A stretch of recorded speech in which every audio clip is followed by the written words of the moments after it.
This is Revathi. Welcome back to writer Revathi channel. హృదయ స్పందన episode number 10.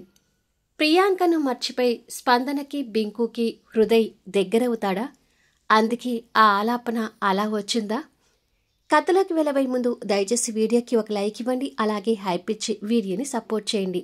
ఇలాంటి ఇంట్రెస్టింగ్ స్టోరీస్ కోసం మన 2 ఛానల్స్ని సబ్స్క్రైబ్ చేసుకోండి. భార్గవ్ హృదయ్ని పొగరుగా చూస్తూ కార్ దిగి వచ్చి వాడి కారు ముందు నవ్వుతూ నిలబడతాడు. వాడిని చూడగానే హృదయ్ కోపంగా స్టీరింగ్ మీద కొట్టి అదే ఆవేశంతో కార్ దిగి వాడి ముందుకొచ్చి, ఏమిట్రా నా ముందే ఫోజులు కొడుతున్నావు అని అడుగుతాడు. చింత చచ్చినా పులుపు చావలేదు అంటే ఇదే మరి. సంవత్సరంలో నువ్వు చస్తావని తెలిసినా కూడా నీలో ఏమాత్రం యాటిట్యూడ్ తగ్గలేదు హృదయ్ అంటాడు భార్గవ్ పొగరు చూపిస్తూ. రేయ్, చావుకి భయపడి యాటిట్యూడ్ని వదిలేసుకోవటానికి ఇది నాకు మధ్యలో వచ్చిన యాటిట్యూడ్ కాదు. ఈ యాటిట్యూడ్ నా రక్తంలోనే ఉంది అని అంటాడు. అది కూడా నిజమేలే. ది గ్రేట్ వసుంధరాదేవి శ్రీనాథ్ గారి గారాల పుత్రుడివి కదా. సో నువ్వు చచ్చిపోయినా నీ యాటిట్యూడ్ చచ్చిపోదు అని ఇప్పుడే అర్థమైంది అని అంటాడు. ముందు నా దారికి అడ్డు వచ్చిన విషయమేంటో అది చెప్పు అంటాడు హృదయ్ వాడిని అదే ఆవేశంతో చూస్తూ. శత్రుశేషం నాకు జీవితాంతం తోడుగా ఉండదని తెలిసి బాధపడుతున్నాను హృదయ్. సంవత్సరంలో నా శత్రువు చచ్చిపోతున్నాడు అంటే భరించలేకపోతున్నాను అంటూ బాధ నటిస్తూ చెప్తాడు. నువ్వంత బాధపడాల్సిన పని లేదురా. జన్మంతా ఎదుర్కోవలసిన నీ శత్రుత్వాన్ని అది ఈ ఒక్క సంవత్సరంలో ఎదుర్కొని నీ పతనాన్ని చూసే నేను పైకి పోతాను అంటాడు హృదయ్. ఏ హృదయ్, నీ చావు వార్త విని నీ కొమ్ములు విరిగిపోయాయేమోనని వచ్చాను, కానీ ఏ మాత్రం నువ్వు నీ మాటలు తగ్గించుకోవడం లేదు అంటాడు భార్గవ్ ఈసారి కోపం తెచ్చుకుంటూ. చెప్పాను కదరా, ఈ యాటిట్యూడ్ అనేది నా బ్లడ్తో వచ్చిందని. చావుకి భయపడి నీలాంటి వాళ్ళ దగ్గర తల వంచాల్సి వస్తే అసలు నేను బతకడమే వేస్ట్ అని అంటాడు. హృదయ్ పౌరుషాన్ని చూస్తుంటే వాడికి ఇంకా కోపం వస్తుంటుంది. హృదయ్ వాడిని ఏమాత్రం లెక్క చేయకుండా వెళ్ళి కారులో కూర్చొని కార్ స్టార్ట్ చేసుకుని ముందుకు వస్తుంటాడు. దగ్గరికి రాబోతున్న కార్ని చూసి భార్గవ్ భయపడుతుంటాడు. హృదయ్ ఆవేశంగా రావటం భార్గవ్ కంటపడుతుండగా వాడి కారు ముందు నిలబడిన భార్గవ్ ఎక్కడ నిజంగానే ఢీకొంటాడేమోనని భయపడి పక్కకు తప్పుకుంటాడు. భార్గవ్ నిలబడిన స్థానంలో నుంచి హృదయ్ వాడి కార్ని ఢీకొంటుకుంటూ వెళ్ళిపోతాడు. డ్యామేజ్ అయిన వాడి కార్ని చూస్తూ, వామ్మో, ఎలాగో సంవత్సరంలో చచ్చిపోతాడు కదా అని ఎంతకైనా తెగించేటట్టున్నాడు. కాస్తలో నా ప్రాణాలు మిగిలాయి అని అనుకుంటాడు భార్గవ్. అదే కోపంతో హృదయ్ ఆఫీస్ బ్యాగ్ పట్టుకొని ఆఫీసులోకి ఎంటర్ అవుతాడు. గుడ్ మార్నింగ్ సార్ అని స్టాప్ లేచి విష్ చేస్తున్నా కోపంగా ఉన్న హృదయ్ పట్టించుకోకుండా క్యాబిన్ వైపుకు వెళ్తుంటాడు. మరో క్యాబిన్లో మేనేజర్తో మాట్లాడుతున్న శ్రీనాథ్ గారు గ్లాస్ వాల్ నుంచి హృదయ్ క్యాబిన్ వైపు వెళ్ళడం చూస్తుంటాడు. హృదయ్ని ఆఫీస్కి రావద్దని చెప్పాను కదా, ఎందుకు వచ్చుంటాడు అని శ్రీనాథ్ అనుకొని బాధపడుతుంటాడు. హృదయ్ క్యాబిన్లోకి వచ్చి కూర్చొని జరుగుతున్న పరిణామాలకు బాధగా కళ్ళు మూసుకొని చైర్కి ఆనుకుంటాడు. కొద్దిసేపటికి ఆ కలలో ప్రియాంక కనిపిస్తుంటుంది. అలా ప్రియాంక కనపడగానే హృదయ్ పెదవుల మీద చిన్న చిరునవ్వు వెలుగుతుంది.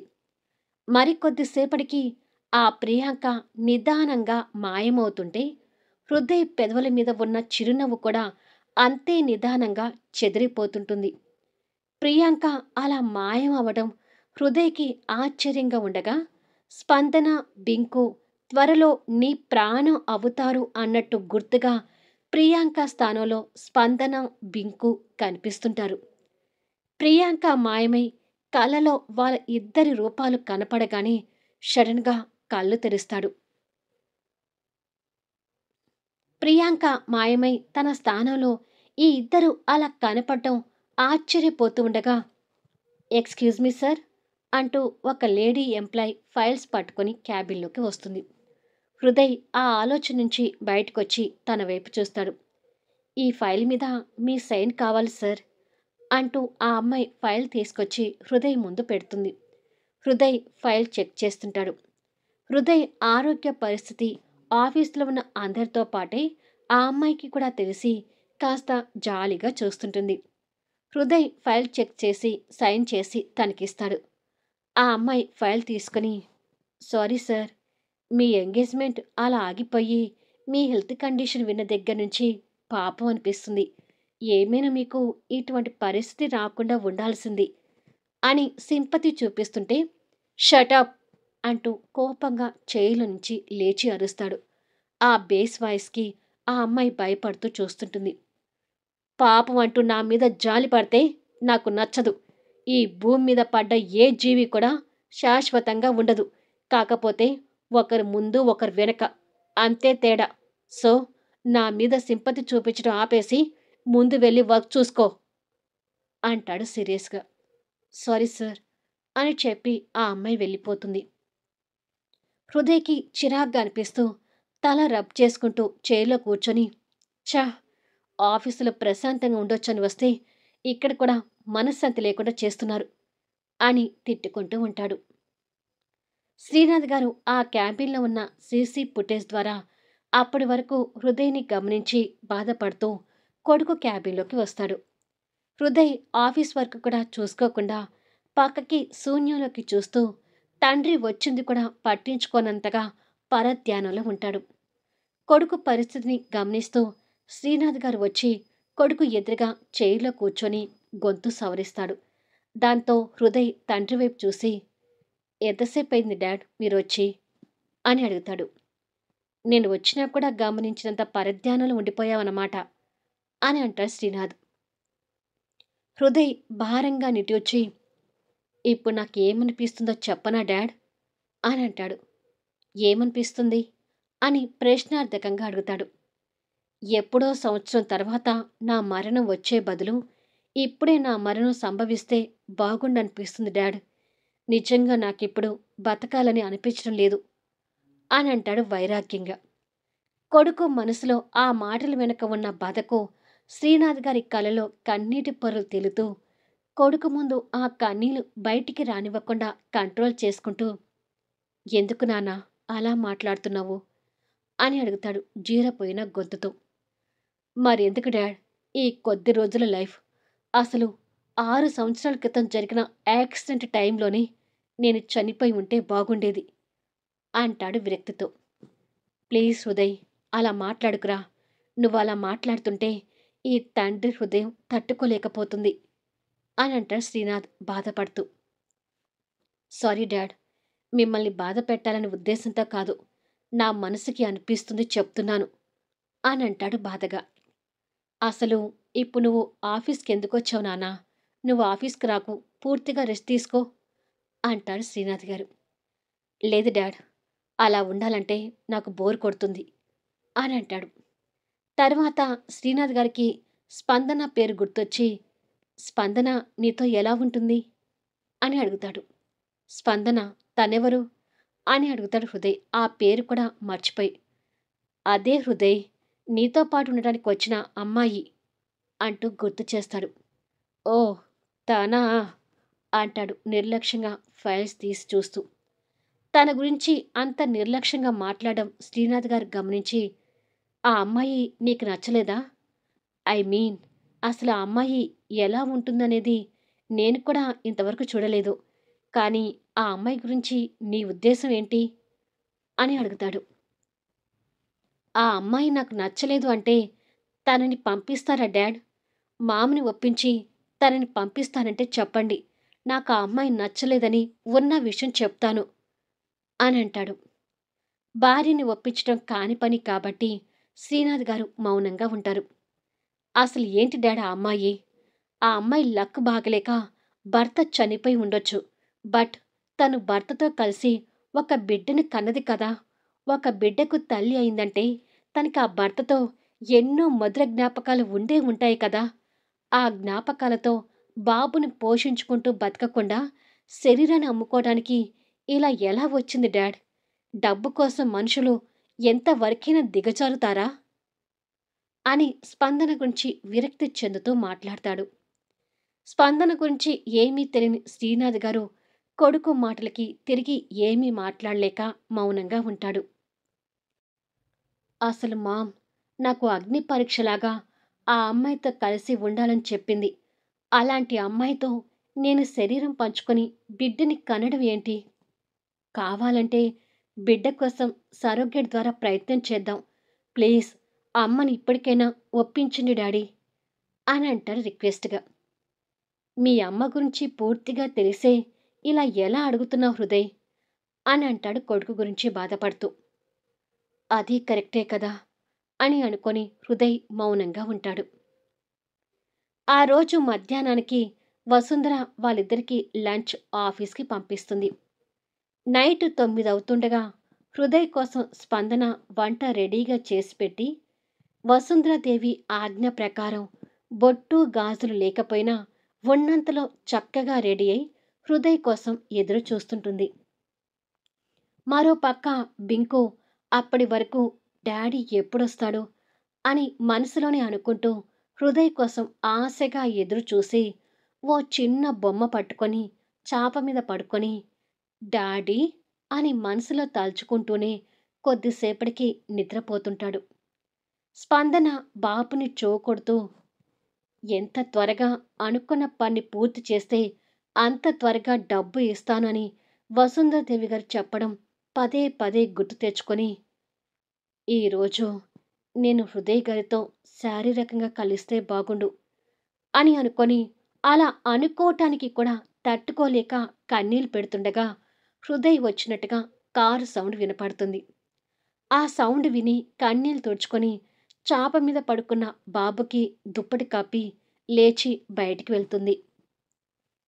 అప్పటికి హృదయ్ కార్ పార్కింగ్ చేసి చేతిలో ఆఫీస్ బ్యాగ్ పట్టుకొని వస్తుండగా స్పందన బయటికి ఎదురొచ్చింది. మామూలుగా వస్తున్న హృదయ్కి తనని చూడగానే మొహంలో ఒక రకమైన విరక్తి భావం. హృదయ్ని చూడగానే స్పందనలో భయం. ఇద్దరు వారి భావాలతో ఒకరికొకరు చూసుకుంటున్నారు. స్పందన అలా భయపడుతూనే ఆఫీస్ బ్యాగ్ ఇవ్వండి అన్నట్టుగా చెయ్యి చాచింది. కానీ హృదయ్ తనని కోపంగా చూస్తూ బ్యాగ్ తనకి ఇవ్వకుండా రూమ్ వైపు వెళ్తుంటాడు. ఆ కోపానికి ఎప్పటిలాగానే చిగురుటాకులాగా వణికిపోతుంటుంది. కానీ తనకున్న కష్టం గుర్తు తెచ్చుకొని లేదు, నేనిలా భయపడకూడదు. వారికి నేను ఇలా భయపడుతుంటే నేను వారికి దగ్గరయ్యేదెప్పుడు, నా కష్టాలు తీరేదెప్పుడు అని అనుకొని ధైర్యాన్ని కూడబెట్టుకోవడానికి చూస్తుంటుంది.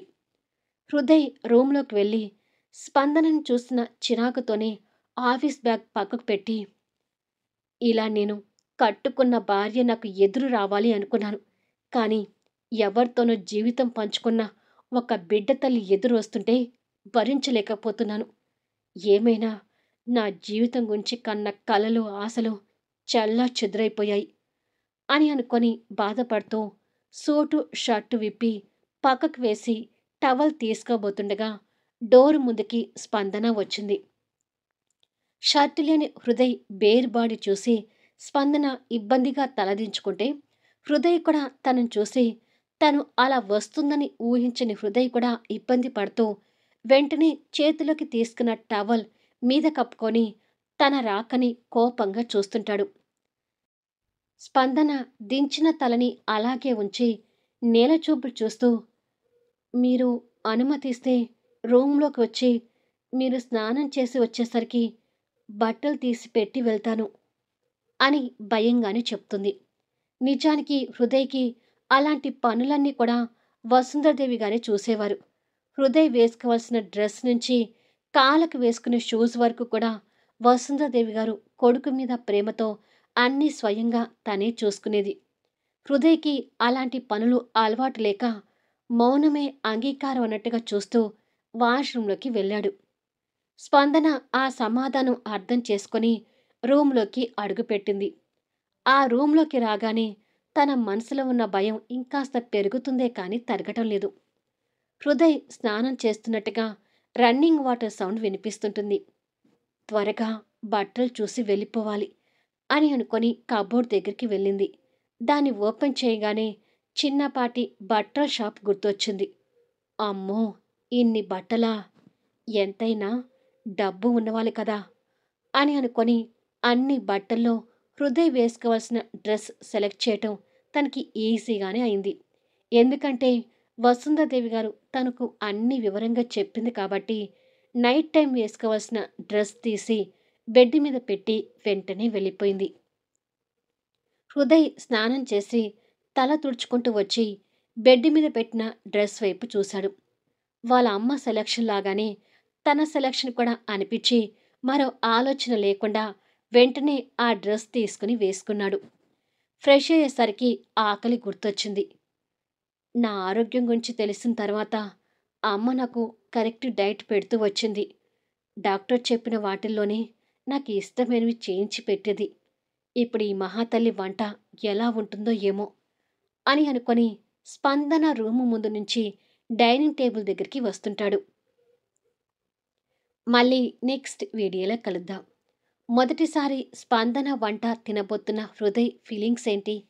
డాడీ అంటూ తండ్రి ప్రేమ కోసం ఆరాటపడే ఆ పసివాణ్ణి హృదయ్ అర్థం చేసుకుంటాడా?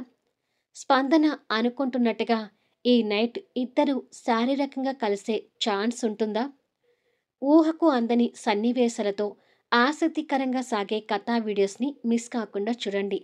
కథ నచ్చితే దయచేసి లైక్ చేయండి, హైప్ ఇవ్వండి, మీ అమూల్యమైన కామెంట్స్ షేర్ చేయండి. Thank you for listening.